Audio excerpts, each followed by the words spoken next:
biggest question that we're getting asked at the moment as real estate agents is it too late to sell? We'll address that question. Oh, what happened there?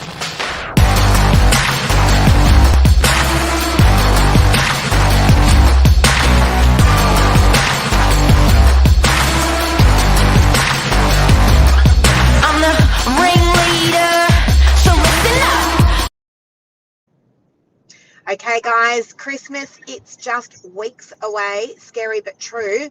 And the question on a lot of sellers' lips at the moment is, have I left it too late to list my property now before Christmas? We're always working backwards, right?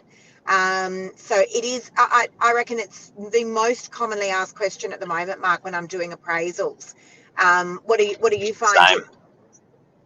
Same. And I think, look, the people are worried about losing money. So, the risk of putting your property on the market and now is it too late that I'm going to be selling it for less? What happens? Because you're spending all that money on your campaign and potentially if you've got a 4-week auction, it could start eating into Christmas if you don't nail that auction. So people are going, well, what happens? What does life after an auction look like? And then we've got Christmas there. So is it clever just to wait? And if so, how long do I wait for? Well, that's the thing, right? Because right now, again, we're in a bit of a volatile market. So the market's just been bustling the last 6 months. And depending on what part of Australia you're in, you might agree or disagree. But certainly on the northern beaches where houses are concerned, the market is definitely starting to level out. If you speak to agents in the eastern suburbs, they'll look at you like with a very surprised face, like they don't know what you're talking about. But that prestige market usually is the last to feel it. So we've already, as I said, started to see these house prices on the northern beaches plateau out. Not to say, guys, it isn't a brilliant market. It is. It's just been absolutely crazy the last sort of 6 to 10 months. But, I had this conversation yesterday with a vendor who wants to give me their listing, and they're like, should we wait until next year? We don't know what next year is going to bring because the market is still very, very volatile at the moment. Hey, Jeff, hope you're well. The other thing is, Mark, people have just had 4 months off. A lot of people have just had 4 months off with the lockdowns. I'm not certain that they're going to be taking another 3 or 4 week vacay at the end of the year. What do you reckon? Yeah, well, it's interesting because, and you know what, Zach and I did an episode the other day where he was talking about he had 30 people through on a Saturday and 30 people through on the Monday, Tuesday, Wednesday. And I thought to myself, you know what, it's definitely a moving feast. The market's changed, and we're not seeing those types of numbers. People are coming out of lockdown the last 2 weeks and they've got not only property ambitions, but they've got ambitions to see mum and dad, to catch up with their best buddies for a barbecue. So people are a bit chock-a-block with other stuff that they were limited to or could not do at all through that lockdown period. So I think that's impacting a little bit. But what does that mean for selling coming towards Christmas or waiting? Certainly, it doesn't really reactivate till about mid-January. That's when or even some commercial agents that I've been talking to are saying Australia Day is the marker. Post Australia Day is the market was when it all starts happening. Potentially. Sorry, but that's life as normal, Mark. So, that's pre-COVID. Yep, you could almost just, run your calendar by it. You'd be like, okay, real estate finishes around the 18th of December and it's not going to reopen again until usually the second week of Jan. Life's different now. People have had a lot of time off. I actually reckon we're going to sail all the way through. That's my thoughts. I reckon we're going to sail all the way through. I think it's going to be a very, very busy period. And I think for us tired real estate agents who have had no downtime at all, I think there's not a break in sight for Christmas and New Year either. That's my thoughts. And so you're saying probably most industries, most people are sort of a bit rested because of COVID, so they're probably going to be sort of pretty proactive with property and not really having a sleepy cup, end of December and early January like traditionally every year would. I agree. I think this year's going to be different. But look, I don't know where people get this thought from that real estate quietens down over Christmas and New Year, because Mark, we're usually working. Our office is open every day, right? Except for those public holidays, we don't close. Think Yep. back over the years, like we are flat out. I remember, Mark, we were having our family Christmas lunch. We were in lockdown here last year, and I remember sitting in the study getting a property exchanged on Christmas Day, in Yeah. Narrawee, New Year's in Eve, Carrawar Christmas Road. Day. Yep. Yep. And it was busy. Do you remember? Like I was running backwards and forwards between preparing lunch and stuff. But and realestate.com, like what are their stats look like for December? It's the busiest month of the Ballistic. year. Ballistic. So that's Okay. something people should know. That's what people should know. Realestate.com, for example, the portals, Facebook, all those guys, they go absolutely gangbusters in December and in January because people have got Yep. traditionally always had more time. So that's a good, so it's a good time for voyeurs looking at property, checking stuff out.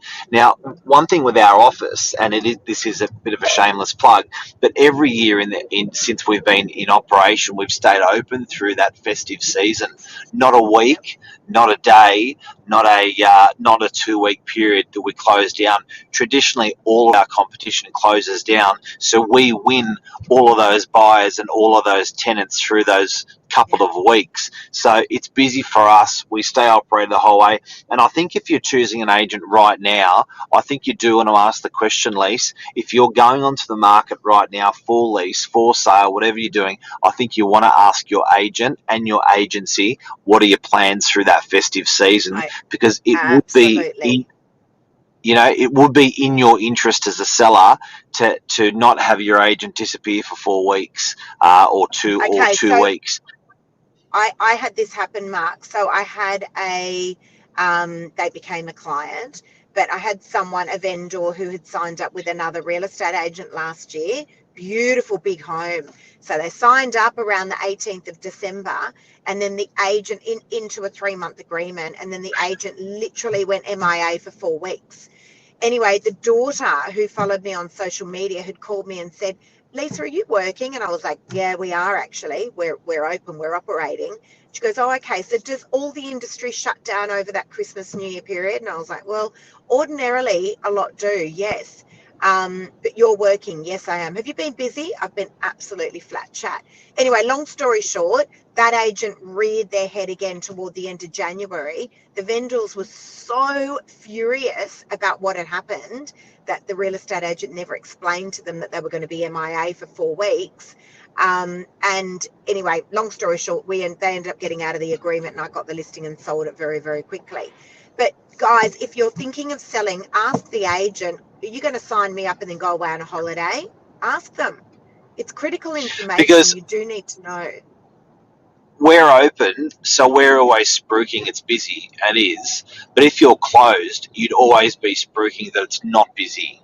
So I think you sort of got to read between the lines a little bit, and you sort of got to go, well, okay, well, which, yeah. Yeah. Isn't that do you know true? What I mean? That's so true. But I think let's answer this question. Mark, let's answer the question, because every appraisal I'm going into at the moment, the seller's saying, oh my God, what do we do about Christmas if we left it too late? No, is the short answer. No, you have not. And not only that, but we've even got lined up mortgage brokers and solicitors that will work during that period of time, because that's often the biggest juggle.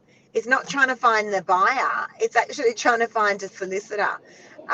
Or a broker. So we've got all of that lined up as well. Yeah. Okay, now before we go, Luke Moroney reckons, good stat. Luke Moroney says REA, the busiest, guess for realestate.com.au, guess what the busiest day of the year is? I can see it here. It's Boxing Day, the 26th of December. Yeah. So that's really interesting, because you know what I always say, Mark? I always say I can time my watch on a Sunday by when people land on the couch. So I literally can see the spike in inquiry coming through on social media and listings and inquiries. 5:30 on a Sunday, it's just game on, isn't it? I can time my watch by it. And I reckon that's the same, Yep. Luke, with the 26th of December. Everyone's drinking, Yeah. partying, eating on the 25th. Positive. And the 26th, they're on the couch. They're on the couch. You're relaxed so, and you're positive. You're relaxed and you're positive. Yes, and absolutely. another What's thing, Anthony got Lise, to say? just before we go, Anthony's brought up a really good thing. International students being permitted to enter the country in the next 4 weeks. This will increase activity. So I've got a personal friend that's working on bringing these guys into the country, and it is a big job, and it's definitely happening at the moment. The good news, Lise, and you and I were talking about it this morning, it's been so hard to operate for some businesses once lockdown unlocked, because they just can't get labour, they just can't get staff. Yeah. So hopefully this wave of immigration, this wave of students will help. Definitely. We need them. I mean, it's one thing everyone's like, yes, the cafes, bars and restaurants are open. Let's go out. And then you only to arrive at a restaurant or a cafe and they're closed on a Thursday. These poor guys, they can't get staff now. So now that they're able to operate and finally start to earn some money, they can't find staff. And I've spoken to Mark, we've got lots of friends in hospitality. They can't host weddings and they can't run at full capacity. So hopefully that's going to ease things up for them. In a real estate capacity, that rental market is going to get driven even further now. It's going bananas at the moment. And we're also going to see the return of expats. So I believe it's, knock yourself out now. Qantas are reopening. Flights are back on from the 1st of November. The return of the expat guys. So look, I reckon that prestige property market's going to soar even more now. It's going to be interesting. All right, I think that's this is the perfect time of year for expats. That's right. And this is the perfect time of year for expats as well. They're all positioning themselves for resigning overseas and getting new employment in January and moving and buying. That's a wrap. Thank you, Lise. Yep, that is a wrap. Thank you, guys. Thanks for tuning in. So, guys, for anyone that's watching, last little nugget to take away. You've not left it too close to Christmas to list your property. Please don't be scared. Most people have had a good 4 months off, and I think most people are just going to be cruising all the way through this Christmas New Year period. That's my thoughts. Have a great day. And make sure your agent and agency is operating all the way through, genuinely open every day. Ask the question, not a silly question. Don't sign up and then find out they got MIA on you, like that happened to my client. Not with me, with some other agent. That's it. See ya. Bye. Bye.